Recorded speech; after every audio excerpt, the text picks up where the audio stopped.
నమస్కారం. పురాణ శ్రవణం అనే కార్యక్రమానికి స్వాగతం, సుస్వాగతం. ముందుగా విఘ్నేశ్వర ప్రార్థన. ఓం శుక్లాంబరధరం విష్ణుం శశివర్ణం చతుర్భుజం ప్రసన్నవదనం ధ్యాయే సర్వవిఘ్నోపశాంతయే అగజానన పద్మార్కం గజానమహార్నిశమనైకదంతం భక్తానాం ఏకదంతోపాస్మహే. వక్రతుండం మహాకాయ కోటి సూర్య సమప్రభ నిర్విఘ్నం కురు మే దేవ సర్వకార్యేషు సర్వదా. మహాగణాధిపతే నమః, మహాగణాధిపతే నమః, మహాగణాధిపతే నమః.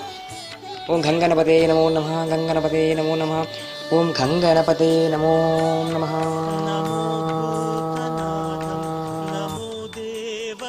మరి మన పురాణ శ్రవణ కార్యక్రమంలో పోయిన వారం రుద్రాక్ష మహిమల గురించి తెలుసుకున్నాం.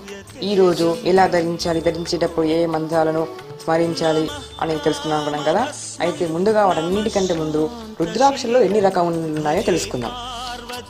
రుద్రాక్షలు 14 రకాలు ప్రసిద్ధమై ఉన్నాయి.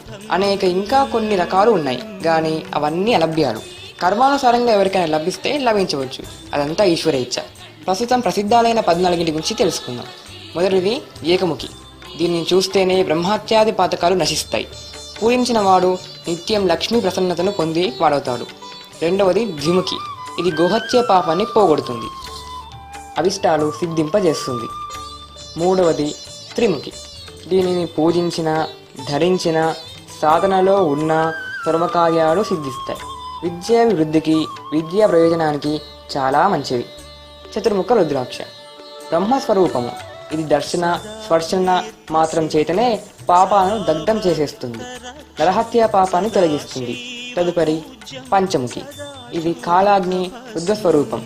సాలోక్య, సారూప్య, సామీప్య, సాయుధ్యాలని 4 రకాల మోక్షాలను క్రమంగా కలుగజేస్తుంది.